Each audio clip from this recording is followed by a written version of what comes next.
Hey y'all, Progress Texas Podcasting Director Chris Mosier here. We had a terrific time last night at historic Antone's in downtown Austin for the first of our two holiday parties for 2025. We've done a whole bunch of these events in that cool upstairs space at Antone's, and this was the biggest crowd we've had in there yet. Thanks so much to everyone who came out. It was great to see everybody, and we hope to see a bunch of you again at our second holiday party coming up in Dallas on Monday, December 15th. There are still tickets and sponsorship opportunities up now at progresstexas.org. Here's our live podcast with State Senator Sarah Eckhardt and Roland Gutierrez and Austin City Council member Qadri. The first voice you're going to hear here to intro our talk is proud Progress Texas alum and Austin Young Democrats comms director D'Angelo Coulter. Enjoy.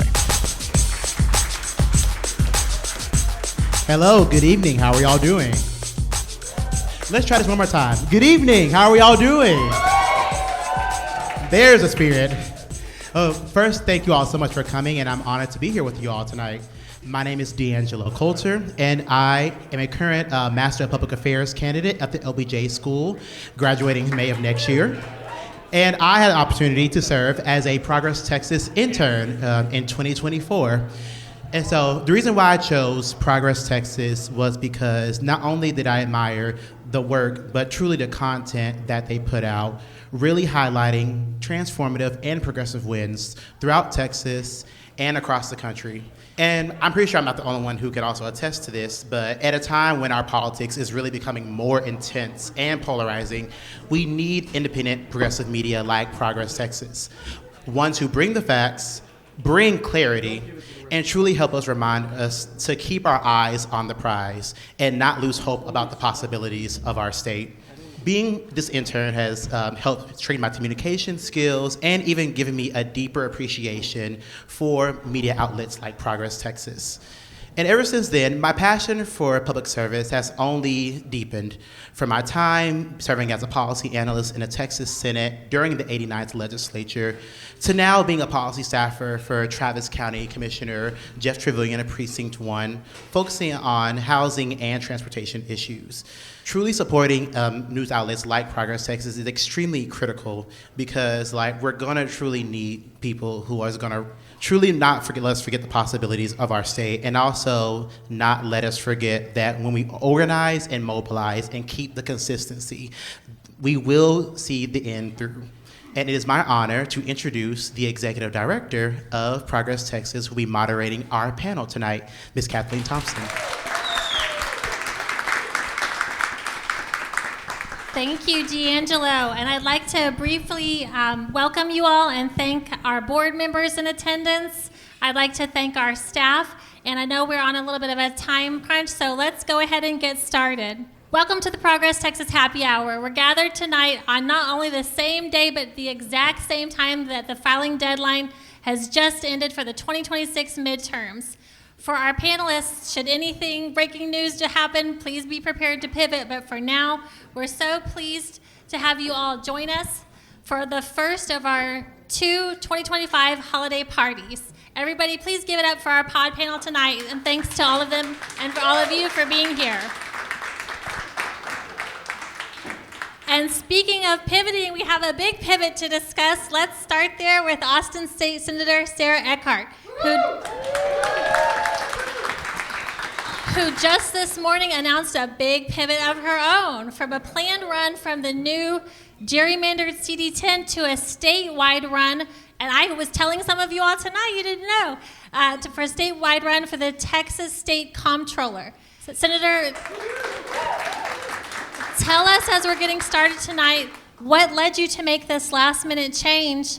There's probably not a single statewide role that carries so much responsibility and impact, but also a lot of mystery for most Texans, and give us a quick minute on that particular job. Sure. As this room is a pretty plugged-in crowd, but for those who are listening, the Comptroller of Public Accounts is the Chief Financial Officer of the state of Texas. It is the watchdog for the taxpayer, or at least it ought to be, but instead it has turned into something of a lapdog for the governor's office, for corporate tax giveaways, for no-bid contracts, and the legislature dumps projects on it, like the voucher program.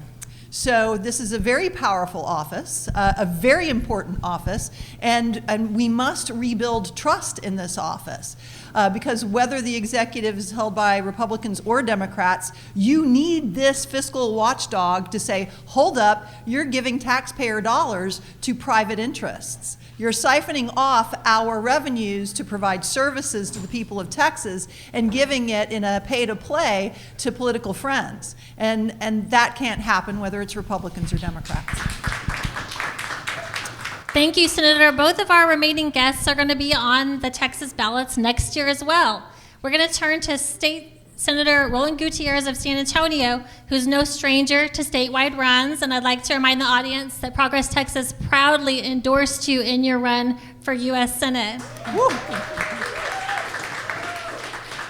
You've announced a run for re-election to State Senate, and it's hard to not notice one major difference about the moment that we're in, that you're seeking for your first re-election, how things were the first time when you ran for your current office and won by almost 11 points. And that difference is the othering of non-white folks by Texas Republicans, which has really hit a fever pitch, probably exemplified by the horrific actions of ICE that have reached our streets, our daycare centers, churches, all kinds of workplaces across the country.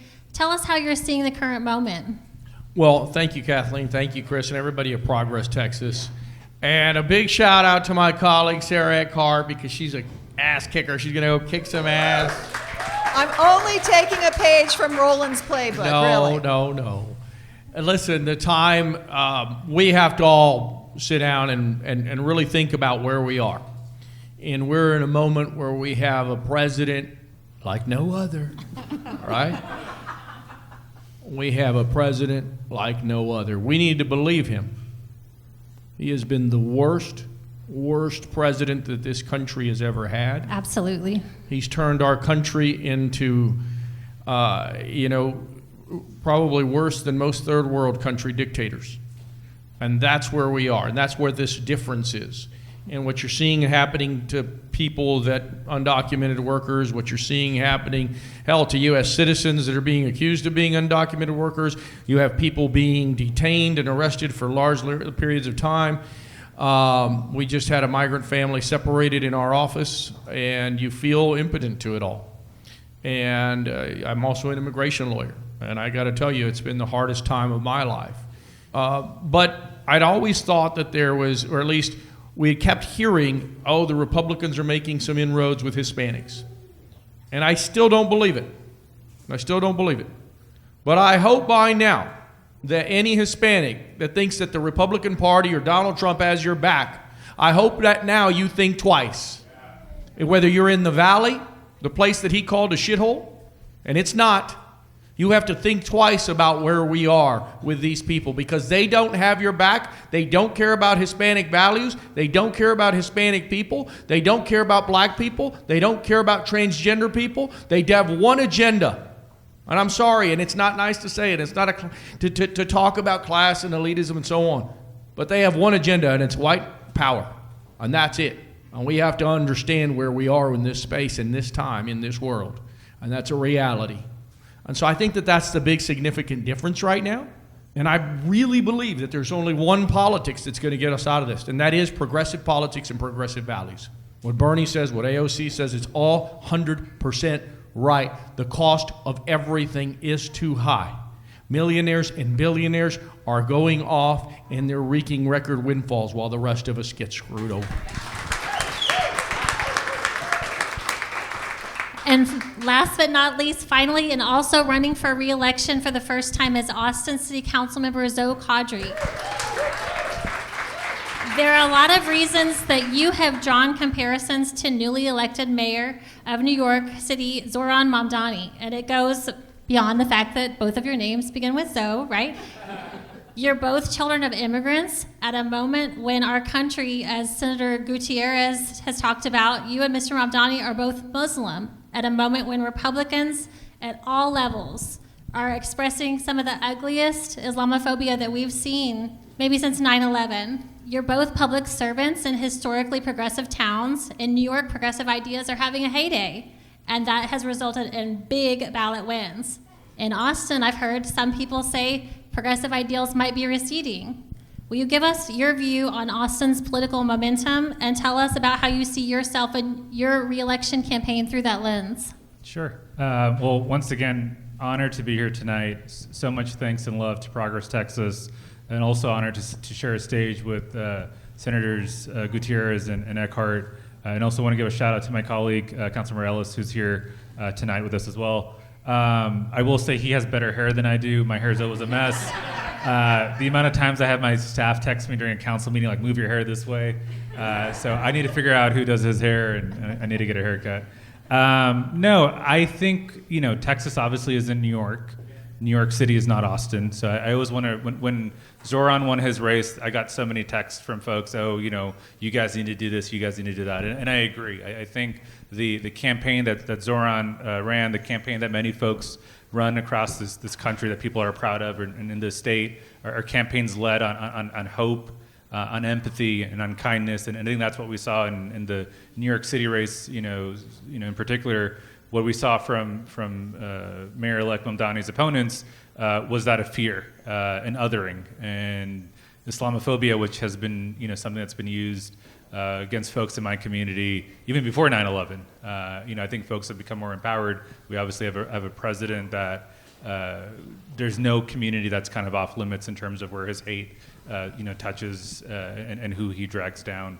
But in terms of the progressive movement in Austin, I think we've done a lot of really great stuff, but I think our like the best time in Austin, I tell folks, is now.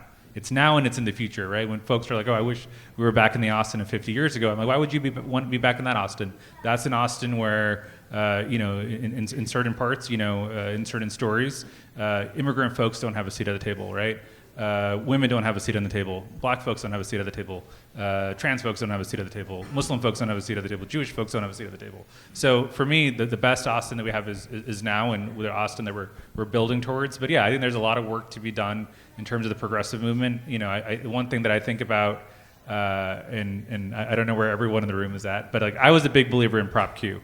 Which was a ballot initiative that failed. In my heart of hearts, I think the intention of Prop Q was just and noble, but there was a lot of misinformation around that, and we saw it defeated 2-1 for many reasons. But I think a misinformation campaign was largely successful. So where I think we need to do a better job as progressives in this city and the state is on messaging. I think when at times we fail and we're not able to sell what we're making and selling is because of that messaging. But I have a lot of hope.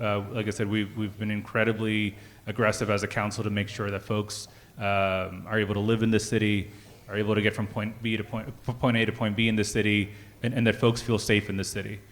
So I'm really proud of the work we've done, but yeah, I think we can always, move the envelope. And there's a lot of things that I see in New York City that they're doing that's great. Unfortunately, we do have a state that's preempted a lot of the work we can do. And like I said, I appreciate the fighters that we have at the state capitol and the state house and state senate. But we'll keep doing what we can.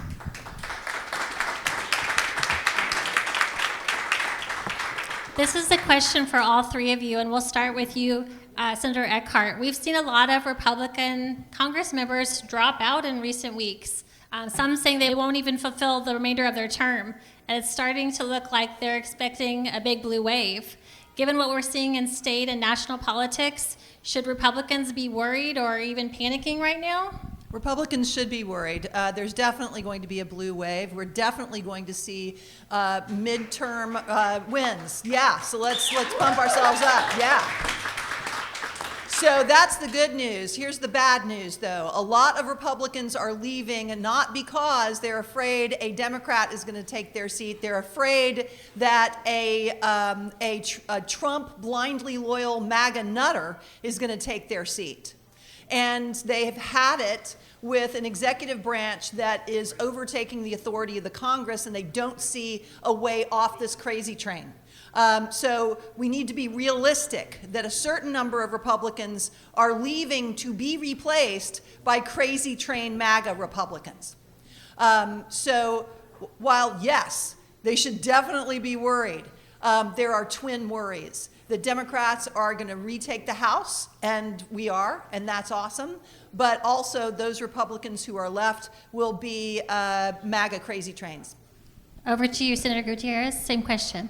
Absolutely. There's going to be a blue wave, and I think that we're seeing it. We saw it in Trump 1. We're going to see it again. Look, his politics don't work. Tariffs didn't work in Trump 1. They're not working in Trump 2. His attack on immigrants isn't working. His attack on all of us isn't working. Certainly his tax policy is only working for the 1% of the United States. It's not working for the rest of us now, is it? The fact remains that we are living now in a moment where our auto insurance costs about 35% more than it did 5 years ago. Imagine that. Your health care premiums, well, we all know where that is and where it's going. And we have a president that sits in the White House that has no plan. We have, when we talk about homeowners insurance, it's multiplied many times over. But the real problem is we can't even get people in homes, council member, because the day when you could buy a home for $230,000, $240,000, that's long since gone. You could buy that home, but it's not a very good home. It's not in a great neighborhood. And so the starter home is now $360,000, $380,000, $400,000. Just look at what it costs just to get into that starter home. You need $60,000, $70,000, $80,000. When I bought my first home, my down payment was $12,000. And to me back then, that was a lot of money. But nowadays, a mom and dad, a young couple, just simply can't afford that buy-in. We are 100% going in the wrong direction on the economy, and fuck Donald Trump for saying it's about Joe Biden. Because let me finish here. Let me finish on this one. He wants to blame high prices on Joe Biden. No, I'm sorry. Inflation started in your first term. Your tariffs brought up inflation. What part of a 100-year-old strategy makes any sense to any of us in a modern economy? Right now, if you want to talk about world politics, China is eating our lunch around the world because of the mistakes of one man. That's Donald Trump. We're in trouble. We need to pay attention. We need to look back and truly think about how we're going to put America first, because this guy has not done it. So damn right we're going to have a blue wave.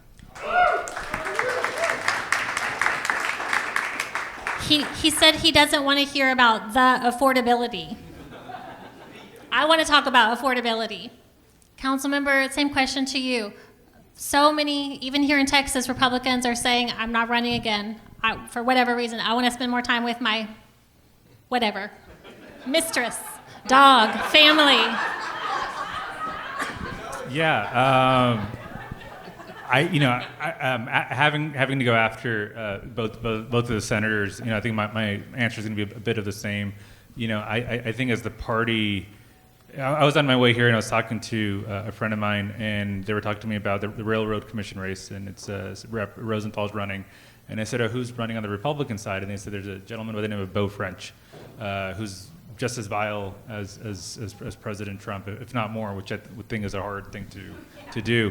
But I think that's what we're seeing. We're seeing a lot of, I don't even want to call them moderate Republicans anymore, because I don't know if there is a such thing. But we're seeing Republicans, resign. Maybe they're spending time with their mistresses. Maybe that's why Paxton's running for U.S. Senate. Maybe the lady in question now lives in D.C. I don't know. But we're seeing folks resign and being replaced or will be replaced by folks that are that much more to the right.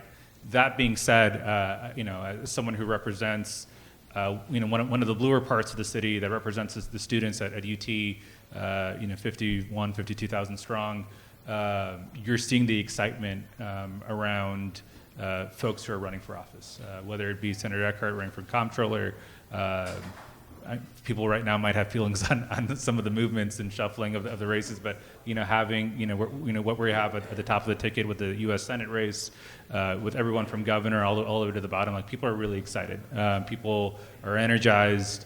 I've talked, like I said, I've talked to students, and they're round the clock mobilizing and registering, their fellow students. They're ready to knock on doors. I'm going to actually, after this event, I'm going to a neighborhood meeting, but it's not a neighborhood association meeting. It's a neighborhood meeting around the upcoming elections. It's being led by former Councilmember Ann Kitchen, and it's just neighbors in the Miller neighborhood who want to make sure that they're crossing every T and dotting every I, and they're ready to make sure that they go out and vote and register folks and mobilize. So I think that energy is there. I fully expect Democrats to perform well, national races, and I'm holding on hope that we do well here in Texas as well. I think there's a lot of anger, there's a lot of frustration. I think a lot of communities continue to be villainized by this administration, and I think people are pissed. And I think we're going to see the results of the ballot box. Let's talk about that energy for a minute. We were speaking, Councilmember, before our program tonight about how what we can see on the backside of our analytics. We have 2 million more viewers this summer into fall than we had in a presidential election year, because people are pissed. It's the racial redistricting, it's the special session, it's the big bullshit bill. So I'm seeing the same thing that you're saying about the community meeting. I'm seeing big crowded houses of people organizing now, not waiting for a primary. They're doing it now. And let's talk about that for a minute specifically. President Donald Trump, part of the reason for this mass exodus of Republican representatives is the abdication of the House's constitutional authority to Trump by Speaker Mike Johnson. Senator Gutierrez, start us off about the trouble in Trumpville, about the big bullshit bill. What do you expect might be coming next from the unscrupulous, unpredictable, lawless, and increasingly desperate president? Well, listen, who knows, right? He might come and arrest all of us. And I think that that's really what these people want. They want to cut down communications. They want Mr. Ellison to own everything. We saw that happening today. He's trying to shut down the Netflix deal with Warner Brothers and have Paramount step in. That's important, right, to them. Because if you have one voice speaking to the masses, well, then you can, and that one, it's a voice you can control, then that's absolutely what he wants. And so we need to be very careful about that. We need to look at everything that's happening around the world. Most importantly, I think that, you're going to have a situation now that's coming up here very shortly where the United States Senate wants to have, or at least Democrats said, let's have a vote on health care. And I don't think that we're going to have a vote on health care. And I don't think we're going to have a vote on health care out of the Senate, and I don't think it's certainly not going to get into the House or out of the House. And so we have to be very aware that people's premiums are going to go up, and that is very real. And so far as the tax piece, listen, we saw it the first time where people thought in his first term where he had the big tax bill, and working class families got like $400, and they all thought, oh, this is great. I bought myself a pair of sneakers. The fact is that this bill, there's not even that in this thing. This thing, all it does is it awards billionaires and millionaires and screws the rest of us. It gets rid of many of the incentives that we've seen with the 6 major pieces of Biden's agenda that he did. Not a lot of people give Biden a fair shake. He passed more legislation than the previous 6 presidents before him. And it was real legislation that this guy's torn up. All of the environmental incentives are gone. I am very fearful for our environment, and we should all be very aware and very concerned about that. But anyway, we got to keep going forward, keep fighting, and keep pushing people in the right direction, and that's a direction to go vote, and vote for progressive policies, not for middle-of-the-road candidates. Councilmember, how are the Trump policies affecting your constituents, and what are you hearing about it on the campaign trail? So I just announced on Monday, so I haven't fully gone on the campaign trail yet. But, I think we continuously hear, it's not just Trump's policies, it's also everything that the governor's doing. I think we continuously hear from constituents around, just a lack of leadership and a lack of, I don't want to say lack of political courage. There's no courage and there's no doing right by folks. But, I think about things that the governor and others have focused on. When I go out in the community and we're talking about housing and we're talking about We're talking about mobility issues. A lot of times, folks, and I remember being a candidate in 2022. I was in the Travis Heights neighborhood, and I actually remember exactly where the house is. It was on Travis Heights Boulevard, and I knocked on the door and I talked to the constituent, and a gentleman walked out, and we talked about housing and mobility and homelessness and all that. And he stopped me midway through my whole spiel, and he's like, "Listen, that all sounds great, but my kid's trans, and if my kid doesn't feel safe here, and if the state keeps attacking my kid, I don't. All those things sound great, but I don't want to be here." When I think about the work that we do as a council, it's extremely important. I think there's a lot to be proud of, but we also need to remember that we need to continue to push back against the state, against this federal government. I mean, there's everything with the Trump compact stuff at UT. Just a few semesters ago at UT, there was the student-led protest. And Senator Eckhardt was there on campus. I had been on campus, and we saw the governor, using APD and UTPD and state troopers to attack students. As a proud alum of UT, I want to say that I'm very disappointed in UT right now, and a lot of that is because of decisions being made at the top that are going after professors, that are going after programs and individuals and students. I don't recognize the campus anymore, and I'm really heartbroken by folks who send their kids to UT or who attend UT, because it's a whole different situation. And I'm not saying it was rainbows and butterflies before, but it's become so politicized because the governor wants to get his brownie points from his base, and he also wants to keep the president happy. So I think it's our responsibility as a council to push back, to be a voice, to give people hope, because there's a lot of dark times in DC, and so appreciate folks at the Capitol for fighting us, but it's also very dark at the Capitol at times.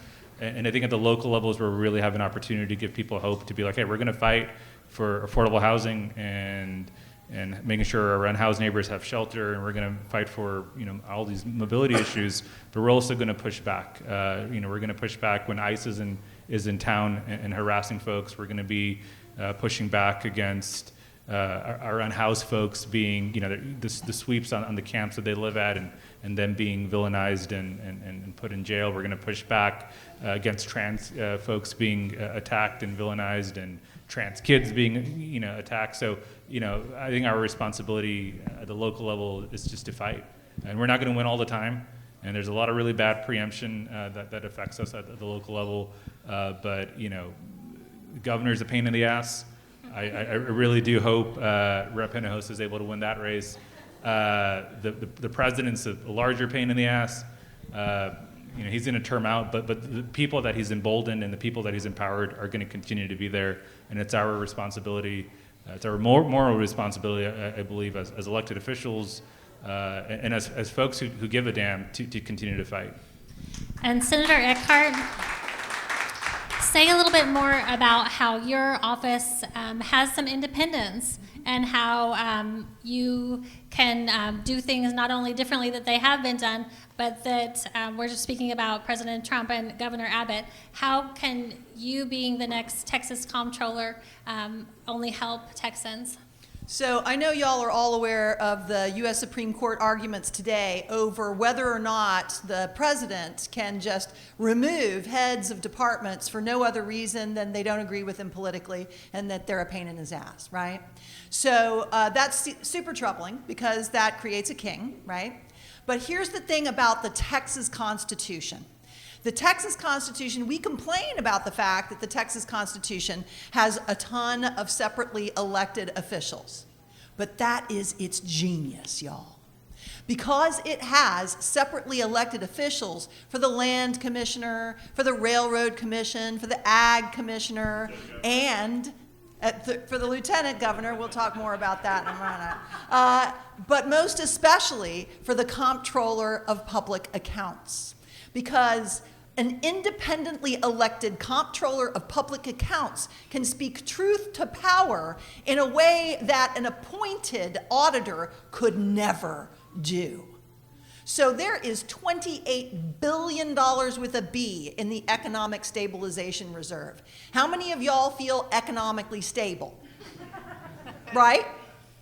So when we're going to the grocery store and we're blowing our entire month's grocery budget in one trip, when our home insurance is now higher than our property taxes, when our health insurance is going up 30% or more, and the state is sitting on a $28 billion economic stabilization reserve and has had 2 historic budget surpluses, there is zero excuse that hardworking Texans should go without SNAP benefits for lack of a state match, should go without Medicaid for lack of a state match, to go without a roof over their head because the state contributes hardly anything to housing in the state of Texas. An independently elected Comptroller of Public Accounts can put that question to the legislature. Furthermore, when the legislature refuses to act as they did on the 2024 flood study, we did not pick up the 2024 flood study in 2025. And then we had deadly floods. There is $2 billion with a B of COVID-era broadband money from Joe Biden sitting in the comptroller's office unspent, while floodplain properties and flash flood areas of Texas go without radio connectivity for lack of a tower. That's the power of an independently elected Comptroller of Public Accounts. Sounds great. This is our last question. I want to thank all of our panelists for being here tonight, and I know 2 of our 3 are double booked, so we'll wrap it up here. And we're going to start with you, Councilmember. You go first here. What's your message of inspiration to this lovely audience here at Antone's and the millions digitally out in digital land and listening in podcasts? What should Democrats and progressives all across Texas, including those freshly declared Democrats who just filed tonight, but also for city, county, state, and federal levels, be thinking as this midterm year approaches? Yeah, I mean, I think 2 things. I think build campaigns from out of hope. I think a lot of folks are just mentally exhausted and tired and feel like no one's there to listen to them or no one gives a damn. And I think hope is, I mean, going back to your first question around the Zoran question, which outside of the hair now that I think of it, I also don't know how to dress. But that campaign was built on hope. I think people remember President Obama's campaign. I think the tagline was hope. Yes. Hope and change. Yeah, hope and change. Hope is a very powerful thing. But outside of that, especially being in Texas, people want to see people who fight. People want to see people who give a damn. We're not gonna win every race, right? Let's not live in have this mindset we're gonna clean sweep and it's gonna be rainbows and butterflies. But people want people to fight. I know, especially at the ledge, Democrats get their ass kicked at times. But what makes people so damn proud to be a Texas Democrat is that the folks to my left and folks from the Austin delegation throughout the state, they're fighting. They're fighting tooth and nail, and they're giving it their all. They're making sacrifices, and I think that's what people want. I think that's what people should expect.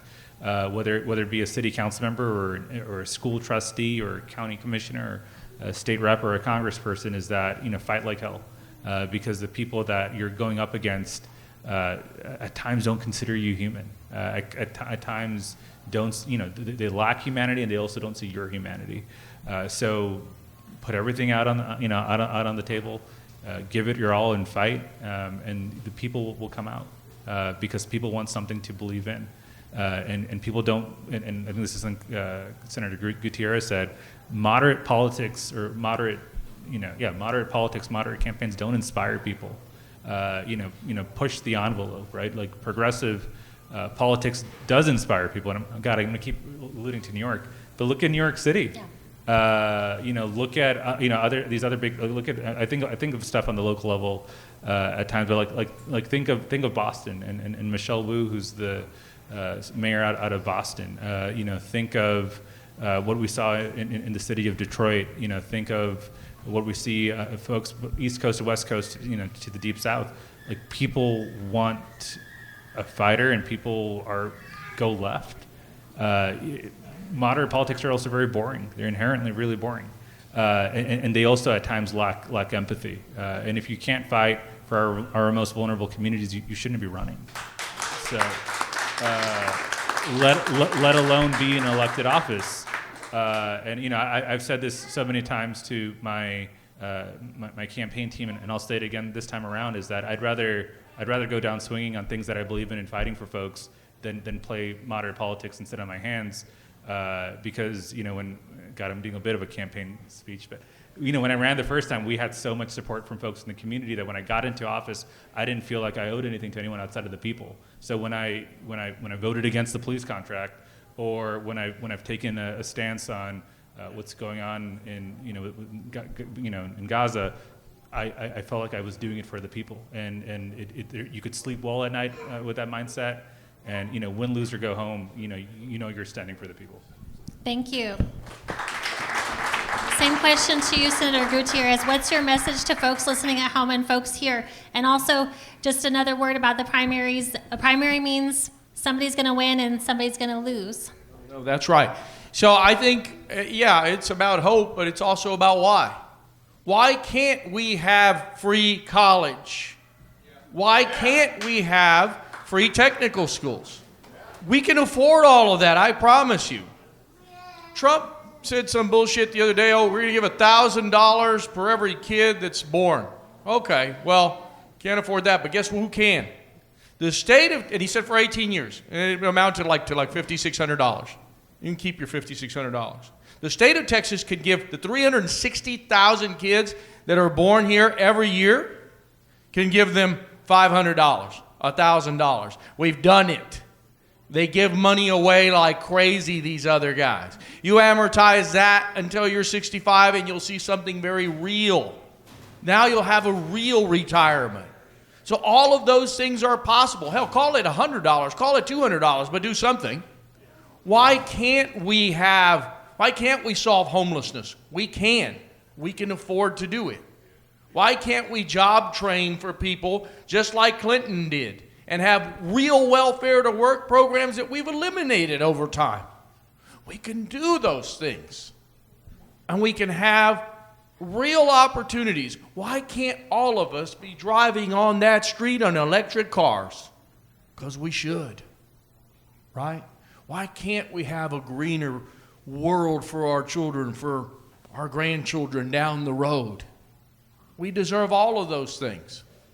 So I told this quote to someone earlier because I say it all the time.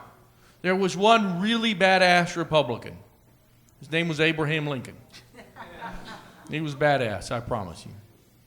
And he said this one thing that had nothing to do with anything that he was famous for.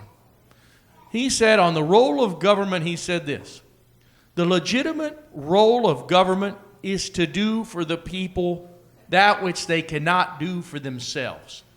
Well, I can't heal myself. We are a country, a leading country in the world, that has some of the worst health care in the world. Riddle me that one, right? We can have universal health care, single-payer health care, and we must. We must. And so all of the things that people criticize the three of us and this organization for, that we're pie in the sky liberals, that all we do is dream, no, that's bullshit. And for every rural Texan out there, if they are listening, they got screwed worse than anybody else.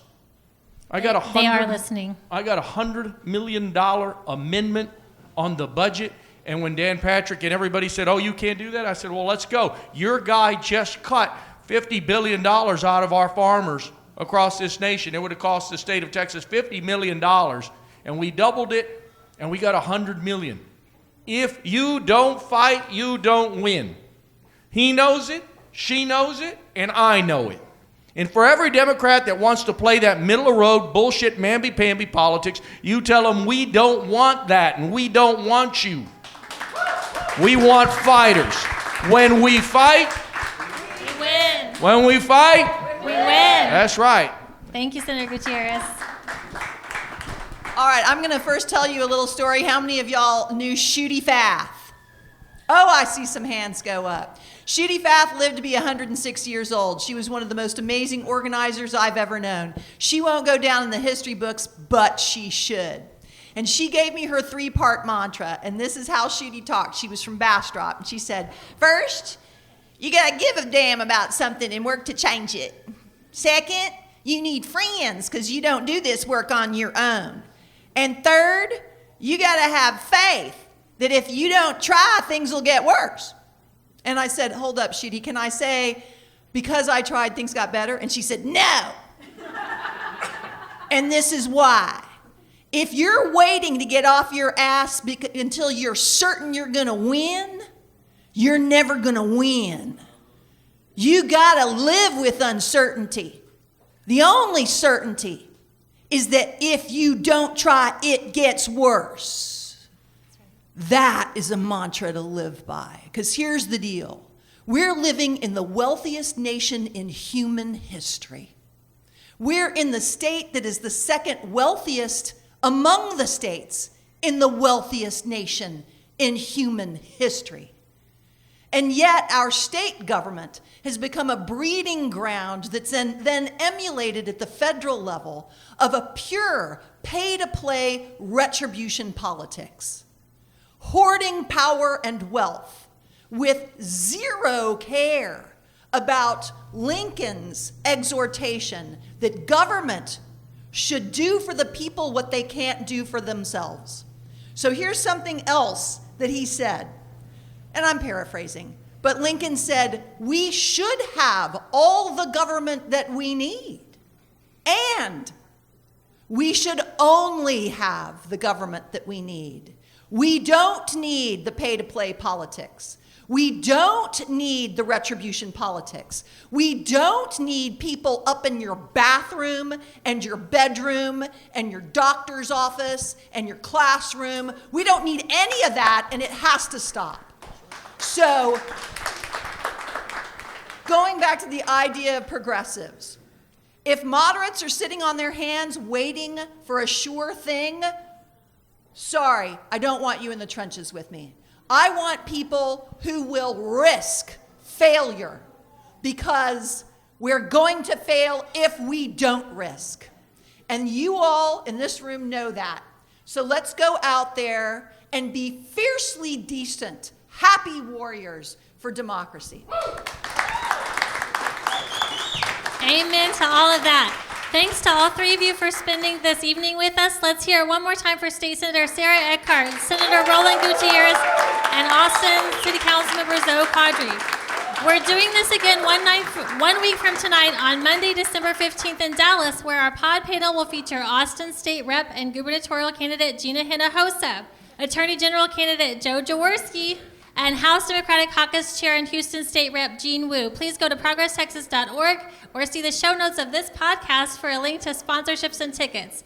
A huge thanks to the Shaping the Future supporter Charles Zeller, Fired Up supporter John Adair, Be the Change supporters Alex Andrade, Scott Elphinstone, Howard Cleon, the Honorable Dick Levine, and the Honorable James Tallarico. Persistence supporters Honorable Yasmin Simon, Jathan Smith, and Sarah Pareda, Unified and Jerry Ross, and everyone else who has supported this holiday fundraising efforts this year. In 2025, we helped stop catastrophic legislation like Use It or Lose It, which aimed to purge 4 million qualified Texas voters. We sounded the alarm on racial redistricting. We got out the vote in November elections from North Texas to Southeast Texas, where progressives and Dems flipped districts or advanced to runoffs, and we remain a cornerstone for accessible, honest, progressive news, which is crucial during attacks on nonprofits and public media. We are uniquely positioned to bring powerhouse progressives and Democrats to our motivated digital audience. We took an in-person Tallarico for Senate rally of a couple thousand attendees to 800,000 on one platform alone. We have now been picked up on the FM dial in Houston. Radio was once the playground of Alex Jones and Rush Limbaugh, but starting yesterday, Progress Texas is taking our message to voters in Texas's largest and most diverse city. And with your help, I'm looking around making eye contact with you all, With your help, we hope to replicate this effort in the top 5 media markets in 2026, including, of course, Austin. There's progress to be made in 26, and the work starts now. Please help us make our fundraising goal for this party by donating if you're a guest, or if you've already given and you could give a little bit more, please do so. Happy holidays, everybody. Enjoy the evening, and we'll see you all in Dallas in 1 week.